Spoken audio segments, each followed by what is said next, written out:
I like salad. Do you like salad?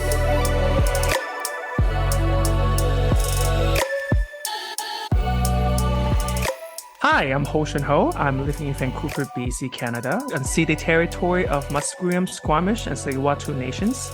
I'm an immigrant to Canada from China. Hey everyone, I'm Andrea coming to you from Victoria, but more importantly known as unceded Akwesasne territory of the Lekwungen-speaking peoples, the Songhees and Esquimalt First Nations, and I am an immigrant from the United States of America. And you're listening to Canadian Salad. Canadian Salad. Welcome back, everybody. Hey, yes. Hoshin. Good to see you. Hi, how are you? Good to see you too. It's always great to see you. Likewise. It is a better day, a better week because of you. Oh, same. You look more beautiful every time I see you. Oh, it's the wrinkles. I know. And the gray hair. Or the filter of the screen. I don't know. Or yes, it's my camera filter. Makes me look so young. Also love the sweater. It looks great on you. Hey, I got to represent the evergreens and the multiple holidays that are here. Multiple holidays. Mm-hmm. Yes, holiday seasons are coming. Yes. But it's today, also another season. Oh, what season? It's a wicked season. It's a wicked season. Oh, I completely forgot. What? It's out in the cinema. It is. Wicked the musical. What? Popular. Yes. You're gonna be popular. Is this your favorite musical? I would say it's one of my favorite. Every time people ask me what is my favorite musical, that is always the first one that pops up in my head. I'm not even kidding. Yeah. Yeah. I mean, I know now it's in a movie theater and people watching movie theater is amazing, but you have to really watch it in like Broadway where there's like a dragon on the ceiling. The set is a very different. When the monkey fly out to the audience is very different. Oh my gosh. Yes. So good. So good. Yeah. I know. What, you've seen the movie? I've seen the movie and the musical in Broadway. Okay. I'm so sorry. I have not seen the movie, but I have seen the Broadway production. I know. You have not seen the movie? Shame on you. You're not a true fan. I saw Moana too. Does that count? okay, I guess. You guess? But it's not Wicked. It's different. I know. It is. Although I did appreciate Moana too for many reasons. But this is about Wicked. We're going to do an episode on Wicked. Yes. And of course, we're not just going to be talking about being a film critic and then criticize the film or we are talk not about of that the caliber. Sets, acting. No, we're not. We probably are, but we just haven't honed in on that talent yet. But we are, What did you like most about the movie, Hoshin? Really like the movie. For me, I think as a fan, I think it really stick to the magic of Wicked and really did not change too much of it. But they some elements, some scenes to add more depth and more length to it, which is really good. You haven't watched the movie, so I'm not going to give you any spoilers, but some scenes that just make it longer. So you can actually soak in that emotion. It was really good. I love that part, especially for character development is so important. Sure. And I think for many people who had ever for anyone who had ever experienced being an outcast can relate to Elphaba so much, being the weird one, the one with the green skin, and being the target of everyone's hatred in some ways, that it just cost me so much. And at the end, when, she defied gravity, that was just so good. Even though it's a fantasy, but it relates to reality so much. It literally is just a reality using the length of fantasy and put it on big screen. Sure. Yeah. How about you? How do you like the musical? Sorry. I did love the Broadway musical. I love that it was a backstory to setting up for The Wizard of Oz, right? That it was kind of unpacking this relationship that was there before Dorothy walks onto the scene. That's my understanding, right? Like it's setting up the good witch, the white witch, and of course the wicked witch. I will say though, at the time that I saw it, I was very much sitting in my clouds of ignorance and white privilege, that I didn't see it for the message that it was really trying to show. I didn't see it as, and related to more of a practical sense. I didn't see it as giving a voice to people who are often outcasted just because they're different. That was something that I remember not picking up. And now that there's been a lot of journey and learning and unlearning, I'm really excited to see it. And I'm really excited to be reacquainted with the story that served a certain narrative that, and we'll get into a little bit of it. But yeah, I think it's a very match. I mean, the music is incredible. I definitely find it very interesting, the part that you mentioned, and when you were younger, because you were quote unquote more innocent, that you missed some of the message there. I think it also speaks volume of how our experiences also shapes our experience with a movie, for example. For sure. Yeah. Like, I think this movie definitely make for a lot of people who had ever been outcast of society, or feeling have been bullied, or even that. I think it really, at least for me, it really gives me that kind of strength, that kind of hope, that kind of, I guess, that, you know what? Yes, I can also defy gravity. I just have to have Elphaba strength. There's a lot of strength that a lot of us are lacking, of me, for example. And I really hope someday I can also have that power in me to fly. For Because sure. everyone deserves the chance to fly. That's right. And I think, could we say that then gravity, maybe in more of a practical context, how would you define gravity? I think for, like, in the context of the movie, I think Of the gravity, movie, the movie, when she sung Defying Gravity, I think is, like, for many things for Elphaba, like the judgment that she always receives just because her skin is green, that she always creates a scene because she's magical, right? So whenever she feels some sort of emotion, there's some sort of commotion always occur, and then people will also judge her for that. And sometimes also I feel like it's kind of like a metaphor of, oh, you cannot be an emotional person, or your emotion is your weakness kind of deal. Right. And then there's another gravity. And then I think the part that she's special in the sense that she has more magical power than a lot of other people, and then people want to use it, want to use her. That means also, I think it's a euphemism or a metaphor that her strength, people just want to use her for it, and rewards they only see as a tool. What about you? How do you see that? Just to kind of tap onto your points, the fact that people of color, and specifically, I would say, I don't know, I mean, Black women and men also receive a lot of tone policing and a lot of you can't be angry. There's all of these tropes that Black women face. I mean, I've walked through an instance like that in my personal circle. Not me, but it was someone I knew. But those same tropes, right? There is this idea that, no, this is how you need to behave in order to be accepted. And anything different is a threat, right? Which is very racist and it's very anti-Black. The second point that you were talking about, where using gifts and using her powers and abilities, we see this all the time within the immigration system and with people of color. It's, we'll use you to make us appear very forward thinking and very inclusive, or we'll use your talents and your skills to make us money. But as soon as the law changes, or as soon as any kind of trope about you comes to light, we're done with you. You're expendable because you're no longer any use to us, right? Yeah. Where immigrants are only valued based on the GDP that they produce for Canada, as opposed to their skills and their talents. Yeah. Exactly. Right? You are not a human with emotions and with feelings, with values. You are literally just for a skill set or a money-making machine. You are nothing else more than that. Yes, I see that very much so. Yeah. And then to your third point, because she is aware of the ways in which the system oppresses, it's interesting because Glinda is not. Or at least she is aware, but it doesn't hit her the same. Because she benefits from gravity. She benefits from this system that the wizard created. She is favored because she doesn't look green, because she doesn't look a certain way or sound a certain way. Looking at Glinda and even understanding that she understood that, hey, if the system favors me, why should I speak out against it? Which is a call for, I think, a lot of white people, white Eurocentric people, to really self-examine and say, I don't understand this oppression because I don't experience it. Therefore, I am not the professional in it. It's like the people who know white supremacy the best are people of color. It's like the Absolutely. people who know patriarchy the best, it's women.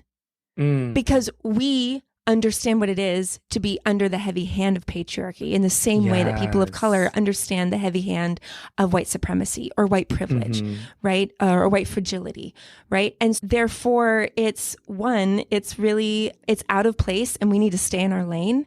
Yeah. Two, this bystander mentality that Glinda has because she knows Elphaba, and trying not to get way too many spoilers, but there is this relationship dynamic where because Glinda understands the system and she's favored by it and she knows the truth about Elphaba, she's given a choice whether to stand up and speak out or to remain quiet and complicit. And I feel Mhm. like that's also a call for us in Canada, specifically white people, is when we know the truth about someone or some situation, we have the agency to speak up and speak out about it. But so Mhm, often, mhm. because we enjoy the The acceptance privilege. and the privilege, we don't. And it's literally outcasting people and putting people aside and continuing that oppression. I think that reminds me of like a saying that your silence is a choice. You sometimes you think you don't say Yeah. up, or oh, I'm not against it. I'm just not doing anything. I'm Yeah. not just saying anything. But that Yeah. silence is saying something. Oh, yeah. Like as I'm saying, Oh, Glinda, yeah.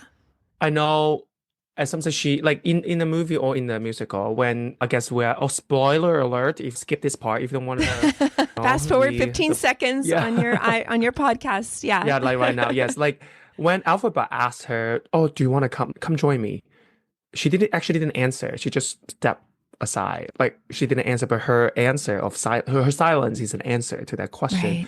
No, that Yeah. was a no. Same as a lot of like injustice in this world, when you say nothing about it, you are also making a choice. You choose to ignore it, you choose to tolerate and allow this kind of injustice happen, this killing happen, this oppression happen. So you are at some sense part of Yep. accomplices of the Right. crime that is being Right. committed. And people are watching. The more we stay silent, the more we'll perpetuate this gravity that literally pulls people down and suffocates I them. agree. Yeah. I think as something a lot of times I would say even I subject to that. Sometimes I would also see things and then just maybe because there's some sort of fear, as you mentioned, of speaking up because oh I don't want to attract too much attention, or oh maybe Sure. it's this kind of model citizen stereotype I feel like I have to maintain, so I can't really say much about this kind of public injustice, no matter how small it is. But I think that's something that I also have to remind myself that, as you said, like we cannot continue to let that happen because if I continue to let that happen, Yeah. someday this kind of thing will happen to me. Sure. Or in your case, even your kids, you're teaching your kids. So you're absolutely right. I think we all can do better than that to definitely speak up, no matter how small it is. Yeah. Yeah. Less Yeah. judgment, more love. That's right. That's right. And I think we need to reward in the world of Oz, fame and a certain kind of sound or look is rewarded. Yeah. We need to stop rewarding that. Yeah. We need to stop rewarding people who just benefit from systems and create systems that continue to push people away, right? I don't know how to do that, but I think that is a beautiful call to action from even the movie in some ways, is that transforming that system and knowing that our reward, if we transform even the idea of what our reward should be, that our reward is the dignity of someone else. Our reward is the safety of someone else. Our reward is the collective healing of all of us, because we're all under these heavy gravitational pulls and systems that are facades or smoke screens. They're the Wizard of Oz, who appears this one way to be this grand overt thing, but when you pull back the curtain, it's tiny man, right? It's just this a tiny man, insecure element that we're like, really? That's what we thought it was bigger than that, but it's not. It's actually really small, and we can actually really do something different than what that Wiz has no power. No, he only has no if you give willpower. it. Only if you Exactly. give it. Exactly. But that's the thing. I think that is such a reflection, such a truth also in reality as well, not just in Oz, in here too. We were the quote unquote popular Oh, by yeah. the famous song, right? The Yeah. popular people always gets all the attention. What they say has way more weight. People believe them Yep. right as they say without any evidence. Hmm. Like in reality, as the ones who judges people spread hateful comments, or even the Hmm. ones that perpetrate stereotypes and being the racist, being the transphobic people. And Hmm. yet people would still reward them by giving them attention, giving them even their time, if sometimes even money, just because they are quote unquote popular. And Exactly. then the Yeah. ones that maybe doesn't look as conventionally attractive, but that does a lot of things to actually uplift others, does Hmm. not share the same attention, does not share the same narrative, does not share Hmm. the same praise and reward. And that is Hmm. something we definitely need to change. I think Elphaba is our example, right? She's the hero of the narrative. She's the one that she defies the system. And she Yeah. says, no, I'm going to be true to who I am. I know I'm good. I know I fight for the weak. I know who I am. And I'm not going to let a system convince me that I need to be anything else because Yeah. I can't survive that. No one can. That's Yeah. suffocating. Yeah. Once you find its true strength in you, like Elphaba, that Hmm. you know what? This world haters, then let them be. And now I Yeah. realize I'm the most powerful one here. Why am I still caring how they treat me, how they see me? I don't need that. Yeah. I have the Yeah. power in me. I'm literally the Hmm. most powerful wizard and the witch in the whole land. Right. Like I can do anything. So let Right. me say bye to you all and do Yeah. my own thing. And someday I will come back and deal with you little people. Yeah. And she I was will the one change who the was the system. most inclusive. She, Yes. after everything, she invited Glinda to come with her. Yeah, I know. Even though After I've been there. everything, everyone, if you want to know what true inclusion, and honestly, it's, trust the people who have understood what it is to not be included. Exactly. I They're the agree. ones who understand, right? And there's a lot that's built among us too. Like I Yeah. know we've been talking about the whole movie using fictional characters, but these fictional characters also exist in the real Okay. world. There's a Yes. lot of alphabet among us. I mean, Really? I feel There like is. You're right. a lot of immigrants Yeah. itself are alphabet. Because Yes. a lot of immigrants also had to go through so much hardship to just land here. I mean, Yes. some are privileged, maybe like some here with also with money, and yet we're Hmm. not saying all immigrants. Some Yes. immigrants No, may be no, here no. just because they have money. But Yes. I like refugee, for example. Refugee, they Mm. definitely came here with so much adversity, but they still find a way to Hmm. stay, to make Hmm. it, to not just survive, but thrive Exactly. and have extra to help the communities they are in. And Yeah. now we want to share two stories, two true stories, two Okay. immigrant stories, Yes. the alphabets that live in Canada. I love this. I know, I love immigrant stories because stories matter. They do. It They tells the true do. strength of human. Yes, Hmm. the first one I personally want to share is Sita Somakoko. Okay. Yes, Sita arrived in Canada as a refugee in 2007 at the age Okay. of 34. Her high school sweetheart, but their relationship unraveled quickly when he became Mm. abusive, and she Mm. eventually fled to Canada, where her children were able to join her later. And Nice. she now owns her own human resources consulting company, and she is also the founder and first president of the Black Manitobans Chamber of Commerce and the second woman in Canada to have founded a Chamber of Commerce, the second Wow. woman in whole Canada. Wow. Sita's passion for her advocacy work stems from her own experience with an abusive partner and the effects of that abuse on her children while she's a Mm. domestic violence survivor. Hmm. But what finally prompts her to become an advocate was a news story she saw in October 2015 about a Mm. Winnipeg woman who had been killed by her partner, unable to sleep and questioning how this could happen in her own community. She started researching domestic violence in Manitoba, and she concluded that lack of awareness was a big part of the problem. Sure. Within a month, she had organized a forum called Breaking the Silence on Domestic Violence. The forum marked the first time she had spoken publicly about her own history with domestic violence. Sita, she says that in Canada, she has finally found respite from the terrors of abuse and the hardships of being a refugee.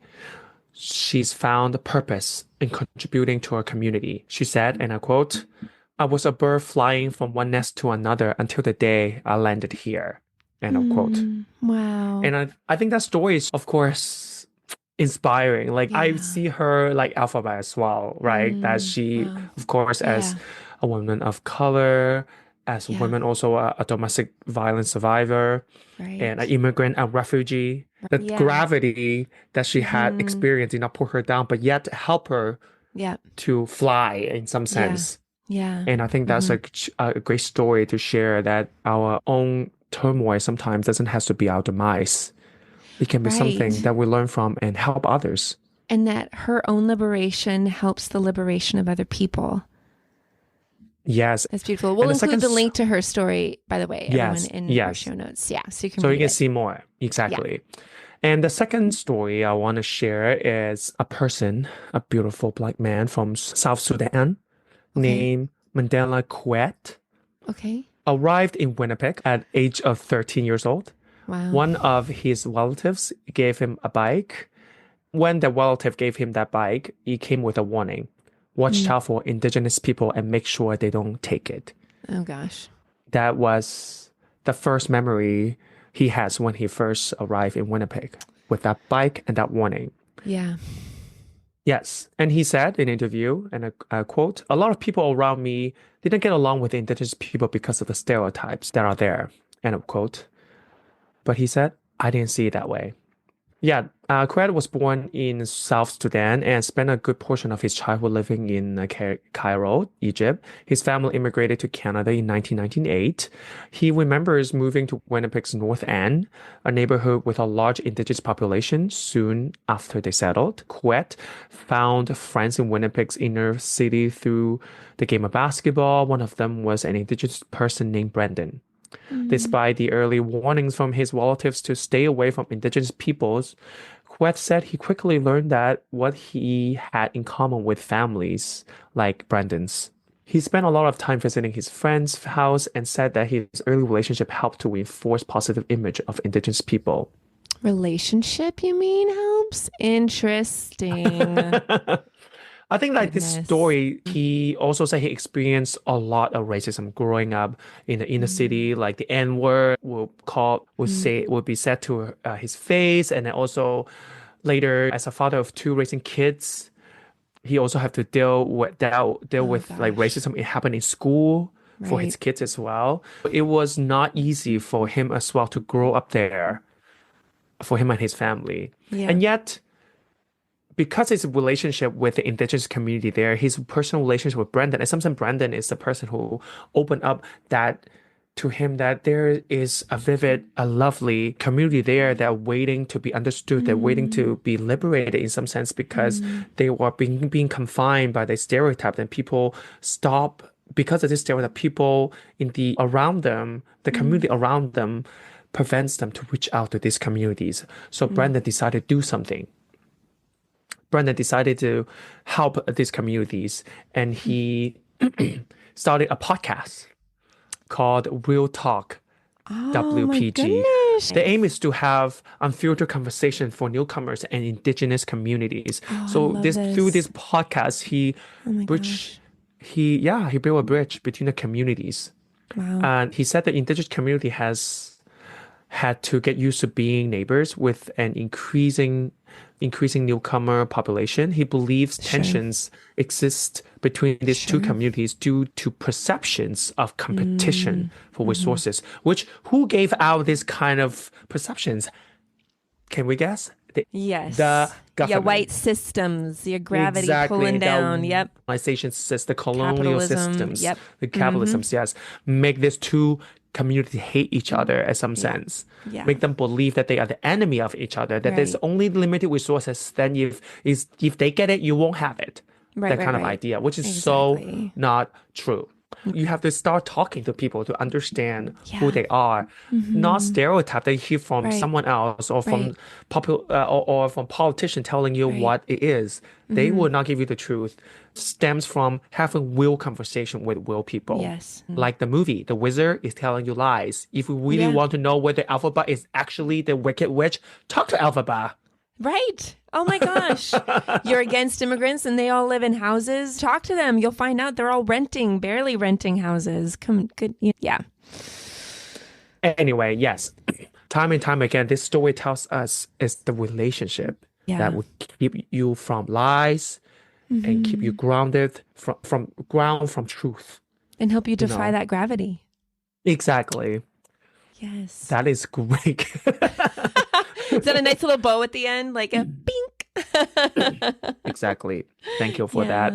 Yeah. No, that's good. That's good. And it's good to look for the Elphabas around our lives and in Canada and pay attention to what they're doing. We're all under this weight and we don't have to be. So, Yes. So, Andrew, do you have any tips, maybe, how for people to how to become Elphaba? Because not, I think sometimes it's hard to find that strength that Elphaba has to decide to be like one line of the song that I really sometimes resonate in Defying Gravity, that if I'm flying solo, at least I'm flying free. But I think this flying solo part, a lot of people are afraid of it. I think people love the idea of free. We all want to be free. We know that. But then sometimes being free also means there's lyrics that also means to be solo. one thing I would say is I think I've experienced a lot of isolation, and a lot of the conclusions that I have now are even ideas about human rights advocacy work, justice work. And I had someone say, Andrea, what you're doing is the things you're choosing to lean into are very isolating. You're going to find a lot of people who won't agree with you. And he's right. At the same time, I feel like as you fly solo, you will all of a sudden then see people who are flying right beside you. Where one community walks away from you, that community, like I'm just going to say like even my church community or even my own father, when they walk away, it feels like the whole world is walking away because that was the community. But if they're walking away, that community then becomes kind of a big question mark of what were they really there for?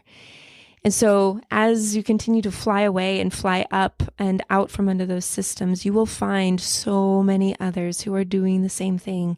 And while it initially feels lonely, you'll find like a huge choir of people like singing the same song and flying towards the same goal, right? Which is ultimate freedom, right? So I would say just don't give up. And if I would say to white people, go with Elphaba, just go with her. Take the invitation and see how much better it could be. Because I guarantee it's a lot better. It's a lot better. Not just for you, but for everyone. It's so much better. So how about you, Hoshin? How do you find strength to rise in the midst of gravity and the systems and that pull us down? And I think the solo part is scary. yeah, I often find that for me too, in advocacy, in speaking up, sometimes you're the only one. And because again, a lot of people are afraid of speaking up, like we also kind of talked about that previously.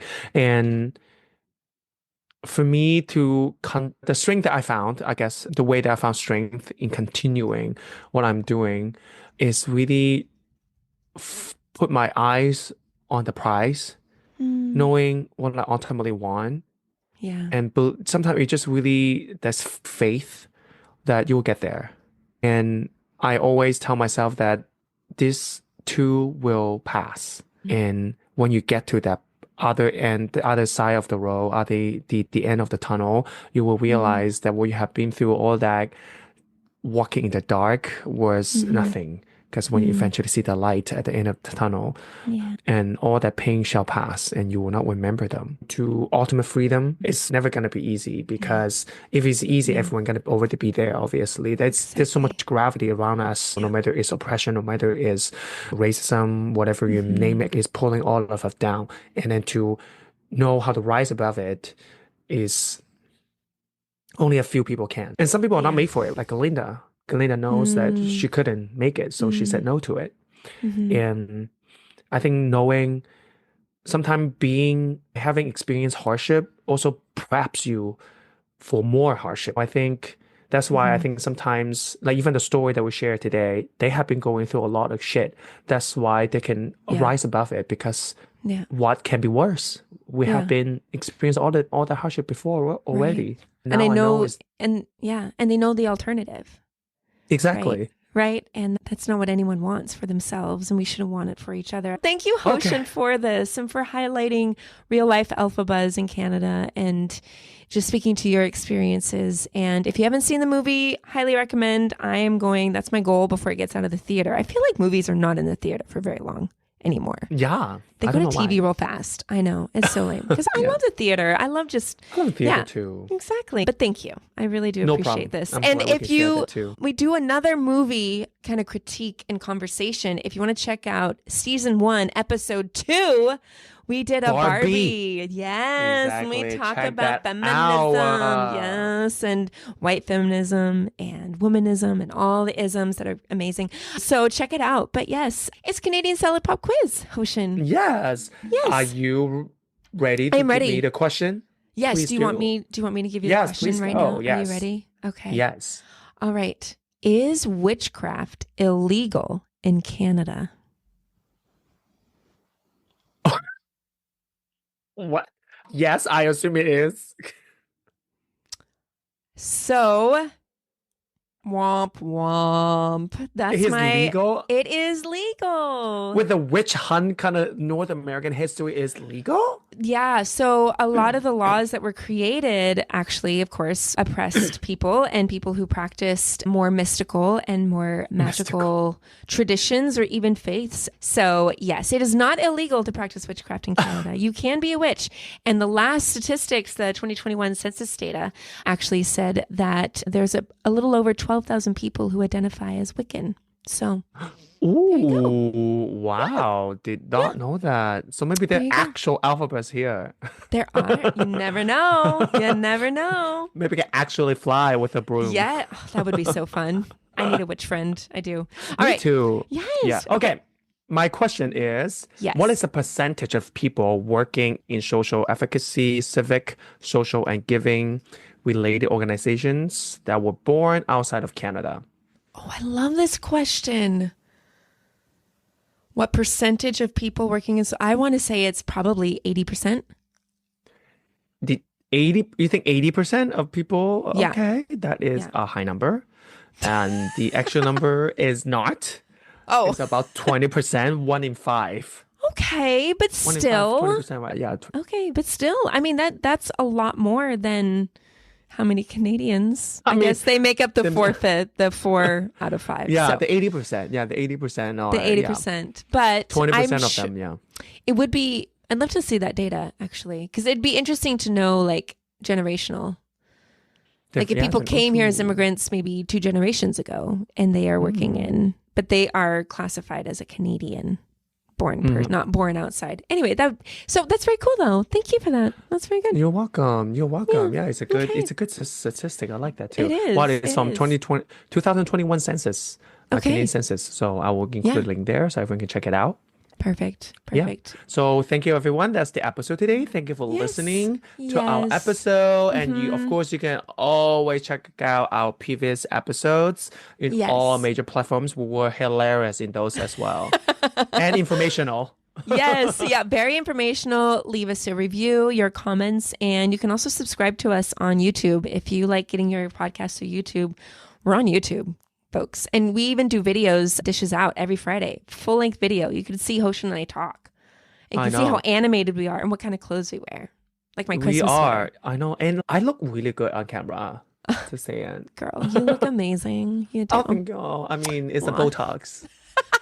I'm kidding. Actually, never be on Botox yet. You never know. You never know. Hey, you do you. But thanks for listening, and we'll join us this Friday for Dishes Out or next Tuesday for our next full episode. But thank you so much for listening to us, inviting us into your heart, home, and head, and we will talk to you soon. Talk to you soon. Bye. Okay, bye. Canadian Salad is written and produced in British Columbia, Canada by Hoshin Ho and Andrea McCoy.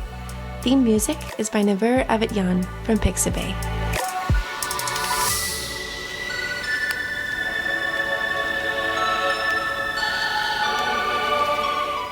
This has been a good Drinklin production.